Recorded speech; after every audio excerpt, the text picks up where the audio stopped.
Welcome back to the channel, everybody. It's your boy Hardcore, and we're going back to the Tiger Woods PGA Tour 2005.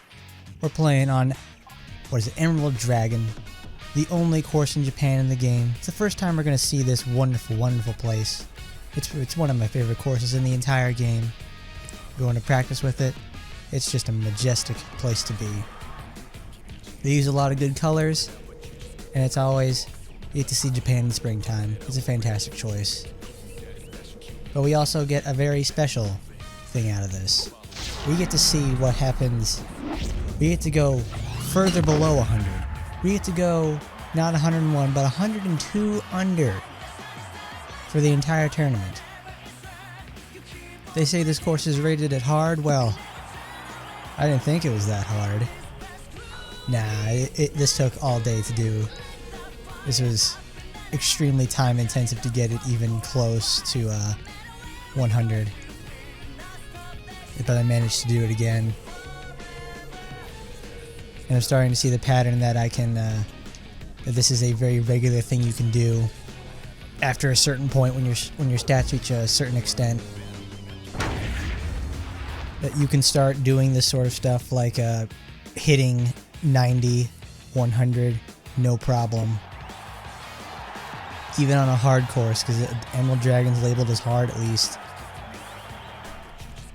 You can still nail 102 under. Most games would, that are supposed to have sim elements in them don't usually allow for something like that, because it's, that is ridiculous. But anything to get first place. I gotta stay the money leader at all costs. Earlier in the tournament, I managed to shoot a 46 under, and I haven't done it since. That required getting, I think, two hole-in-ones on some par 3s. But they sure as hell weren't easy. But the thing about this whole course is its gigantic sweeping landscapes. I just love looking at it. You get to see it in the nice afternoon sun. It's just so colorful. It's really lifelike. It feels very inspired. Like they got all their best people on the design team to go work on this. Well, some of the other courses in the game just feel a bit lacking.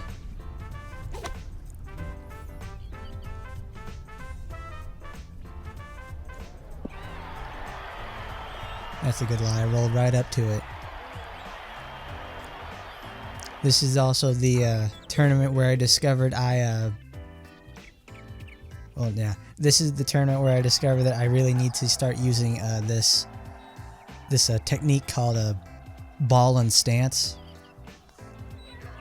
It's where you get to change how your ball is struck in your stance, whether it's earlier or later in it, to change whether or not you're going to get shorter distance or essentially a gigantic flop shot from 180 yards away. And let me tell you, I now use it nearly all the time. It's insane just how good this thing is.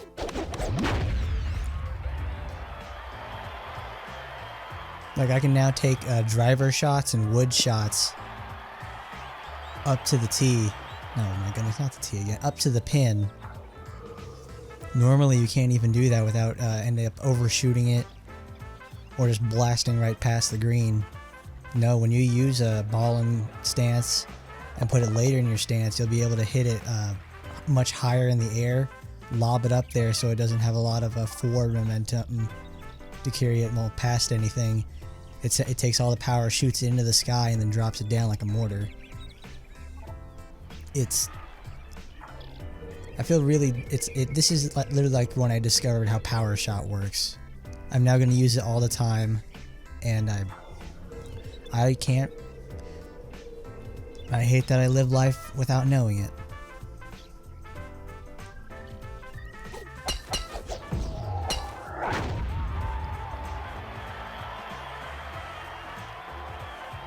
But this course is quite hard. I knew if my stats weren't up to par, in some way. Like if my drives weren't good off the tee or anything like that, I would be in the dirt a lot. I think this is yeah, right there. That's ball and stance, where you get to change your feet location and where you stand, and it determines how you're gonna hit the ball. What I'm trying to do there is shoot the ball up as high as I can, let the wind carry it a bit, and then it just drops back down and I can roll it over to the pin. The tutorial is a bit picky on that, and I got frustrated and I didn't bother using it. But hey, I managed to hit 100 under without knowing however to use it until now. So now that I can use it, I'm gonna just totally rip their heads off.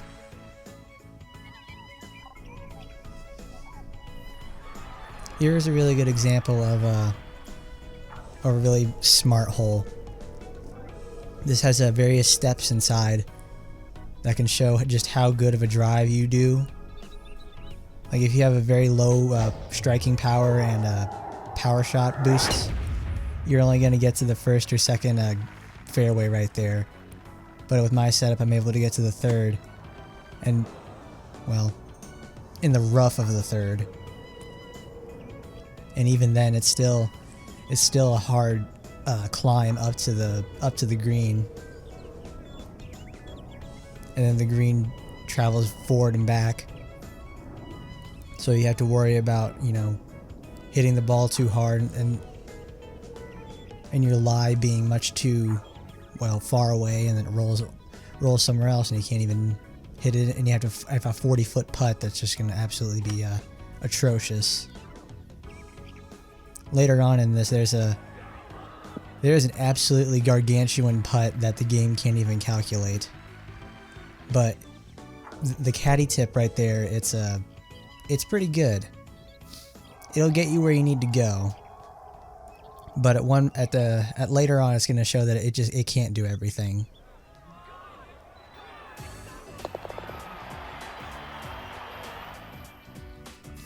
I'd really like to play on this course though. This looks really fun. It's got a lot of challenge inside because it has a lot of terrain change. It's got a lot of undulations. A lot of trees too. I know on several days previous, and I think even on the final day, I'm trying to avoid trees as much as possible. Because, my goodness, the hitboxes for the trees are enormous. Like, I am just sitting there trying to possibly hook anything I can and trying not to get par. Sitting there for minute after minute, thinking about if I can really hook this or slice around this tree, when you really should just be more careful on your drives and strike smarter. Like right here, I'm trying to go for an eagle. No, it's gonna be a birdie. This is a par 4. When you use ball and stance, it hits the ball way, way high. Hit the tree. Lose a lot of speed, which is very good. I don't want any more speed. And it throws it right onto the fairway section of the green. I love it. Because that normally would be a very tough shot to do and make for probably a 40 or 50 foot putt. Now with ball and stance, I was able to hit it above and a bit through the tree to slow myself down. I'm going to spend the whole damn time talking about ball and stance because it's God's gift to mankind with this game. Now I can't go back to other titles in the series and do it. Because I'm pretty sure that's in later games.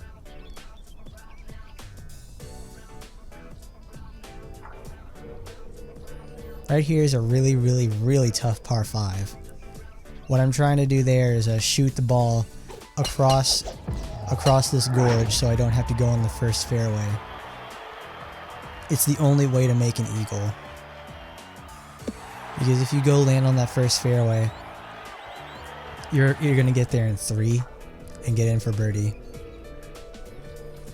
Because right now I need my second shot to be on the green so I can get on the, so I can make it for the third shot to be a putt. This is the point where I had to learn about how ball and stance works, because the pin is 100 and something feet up there, and if you use the 3-wood or the driver, you're not going to have enough lift to get the ball up there. And right there, there's ball and stance in action again. 39 feet, schmurdy-9 feet.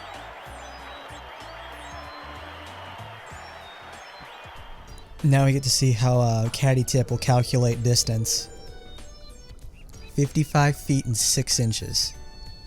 I don't know where that is, so I use Tiger Vision. That's in the water. That's how far it can go. And that's the extreme amount of power it takes to go through the rough.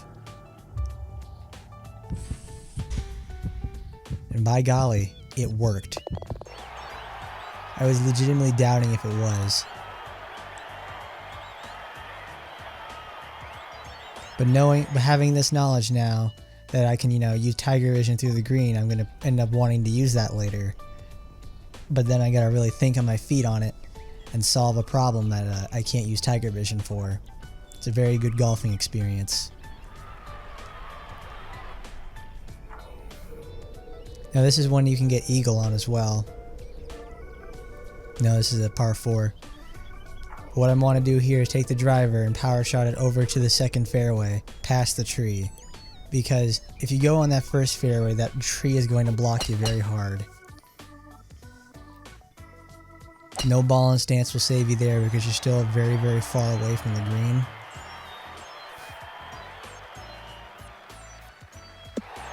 And right there. That's what I wanted. It's 23 feet, which is nothing. That's just fine. Another thing ball and stance does, it changes the amount of power and distance you get on the ball. Like right there, I went from like 100, probably 40 yards to 120 yards. It chops it up because it makes the power for going up instead of going across. What you then want to circumvent it with is using a power shot and then adding some spin to make it lie like that.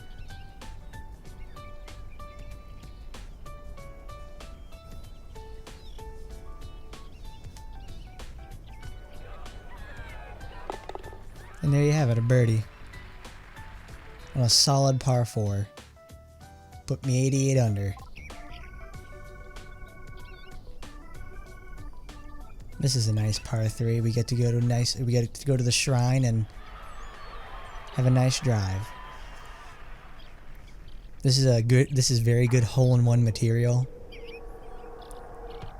If it weren't for the tiny little divot that it placed the pin in, because that pin, when it's in the middle, you can creep up on it.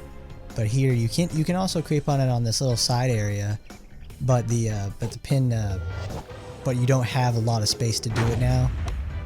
So it's all about hitting. It's essentially smacking the pin and hitting the ball as close as possible, like that. That right there would have been a hole-in-one if it weren't for some sort of like random number generator moment, where it takes the ball out by a couple degrees. Looking back on it now, I could have probably done a few things differently to get the ball in there for a hole-in-one, because that's one of the hole-in-ones I got for the 46 under.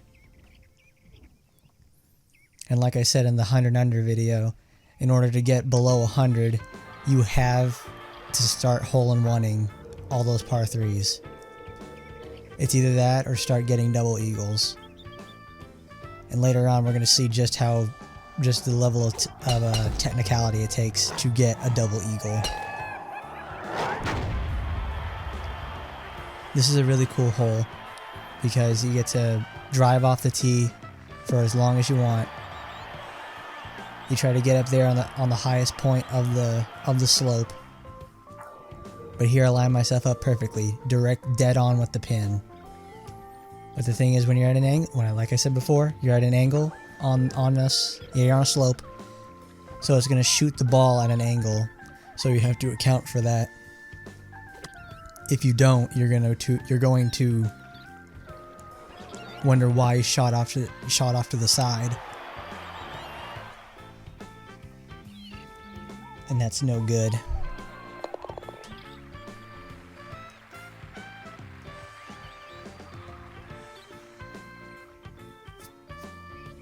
That Paradise Cove really taught me a lot, at least with the angles part. Now here's hole 11. This one's really, really cool. I think this one's it's a par 5. So it's required for the par 5 challenge. This is a hole that I, when I was looking up stuff for this game, I managed to see like people were having trouble getting the eagle for this. It's either this or like the other par 5 that comes after this. They're both really tough par 5s. They are so incredibly demanding. But here I managed to drive it on to the end of the first fairway. But I can go to the second, or I can do this. I can go straight to the pin. 3 wood takes me just past it, so that's perfect. Go in ball and stance, change it up a bit, give it a once over, making sure that I've got everything I want set. Because I do not want to mess this up. Because I'm hitting over the water, and I'm gonna hit, if I mess up, I'm gonna hit the sand. Now it looks pretty good. This is gonna go in or get very close. And look at that. Can you believe it? Can you dig it? That, my friends, is a double eagle. The illustrious double eagle. My goodness. That was fantastic. I'm fucking sitting there screaming and shouting like I can't believe it happened. Like I just got stabbed or something. Stabbed with the grace of God that I just got the power to do something like that. It's what sold me on the fact of ball and stance being that powerful. Like, my God. I finally get the double eagle. Most importantly, I got it on camera. God, that is so good. And double eagles aren't easy. They're really tough to get.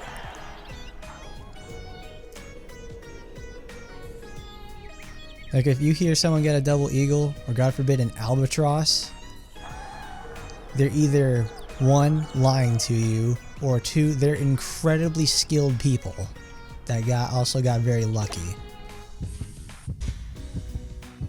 Because that last hole, I wouldn't have made it normally. But I got in, and that's what I like.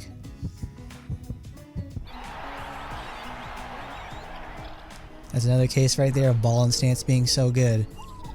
I smash it into the air, it plops right down, and it rolls smoothly. I don't have to worry about any horizontal motion carrying the ball way past where I want to go and losing an attempt.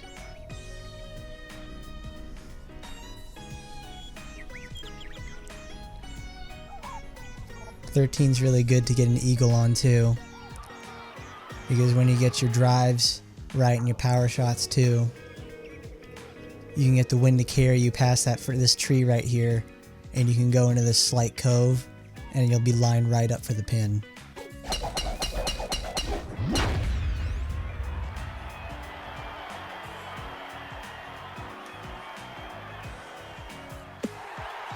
Right there, that area off to the right.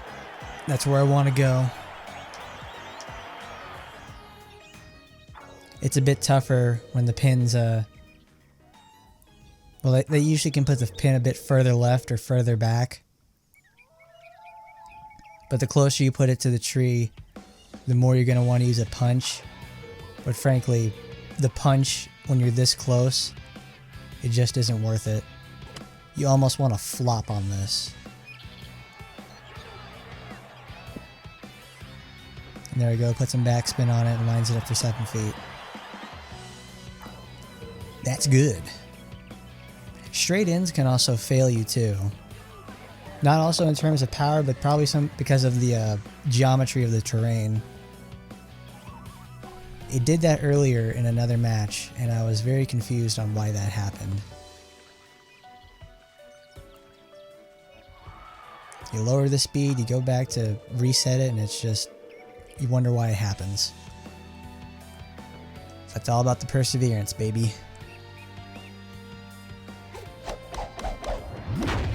This hole's really cool because they managed to take the, they sunk a lot of stones and made the coast and a dragon, and built a dragon off of the coast. And I thought that's such a great attention to detail sort of thing. Like, I can tell it's a dragon too. They really cleaned up those stones, put a lot of rocks inside there. I really hope this course exists because I'd love to play on it. I'm telling you, they got their best guys for this one. This is fantastic. 15th of Emerald Dragon is the last par 5. This is a very, very tough par 5 too. Because you can always just go, you know, birdie this or par it. That's very easy to do. There's lots of space for you to just play layup golf. But when you're trying to go for 100 under, you have to get eagle or double eagle. Double eagle just isn't possible in this place. So you have to get eagle.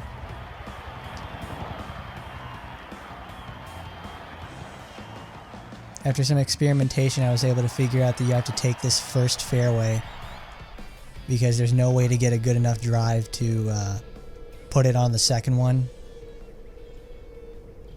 You're always just going to come up a fair bit short.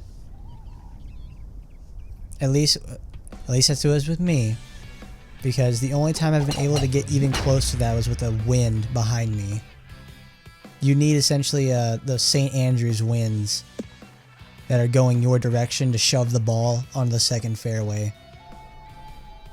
Maybe even if you had that, maybe you'd get enough distance on the drive to get there, to get to the pin in 2 shots, or just or for the double eagle.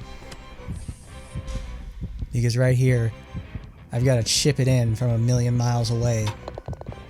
I've never putted on this hole for the entire tournament. It's always an eagle, and it's always been very difficult. I like that though. It made me think about what I had to do. This hole, after that very tough par 5, is a very easy par 4. Look at that, you got a yin-yang green and bunker. Good versus evil. Light and darkness. Some other esoteric stuff.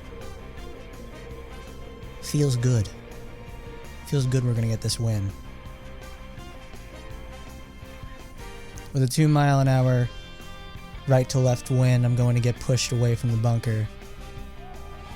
It's also pushing slightly against the ball in the direction I want to go. So that would have put me in the sand trap.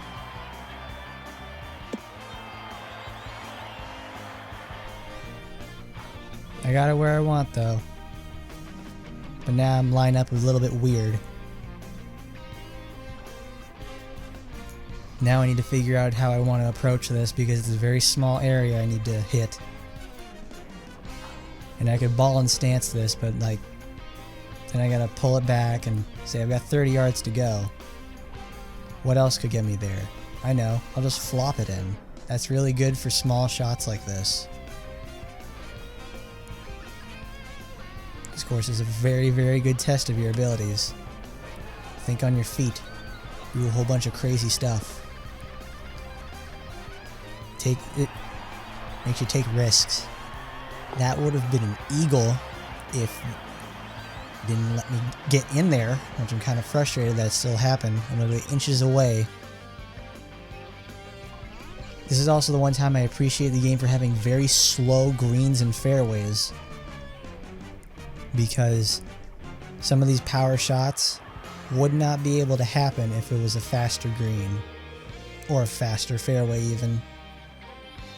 There we go, the wind is behind me. We've got it all. Lining up the shot just right. This could be a hole-in-one.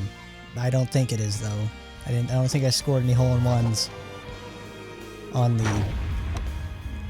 final day from what I remember.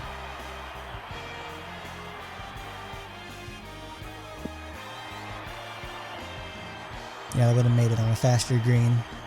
No, I think it would have missed. It was having... that angle was going somewhere.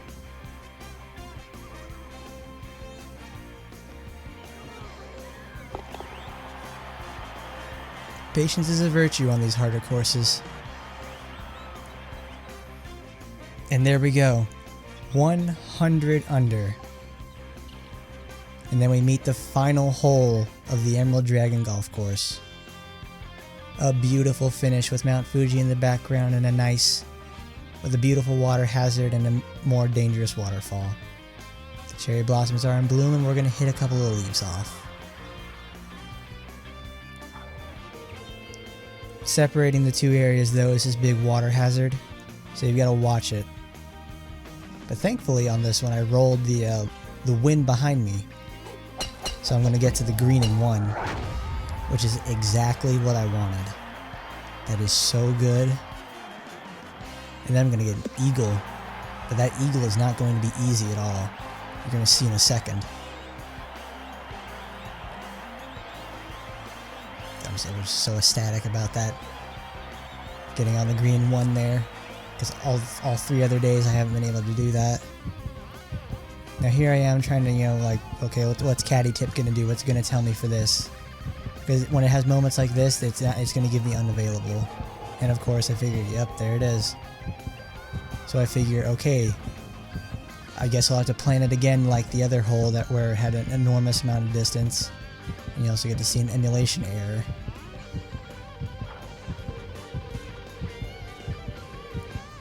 I guess you just can't do those transparencies. And now I figure, okay, I need to get into this small area again. I'm gonna go pitch it in or flop it in. It's the next best thing. And there you go. I get the motherfucking eagle again for 102 under. Insanity. Pure insanity. Light's radiant truth and truth's radiant light. God, that was so fucking fantastic. I managed to beat my own high score like not even a week later. It makes me incredibly happy. And I'm glad you guys got to share in this too. I want to thank you for coming by and seeing me in action and scoring 102 under with me. And as always, I'll see you next time.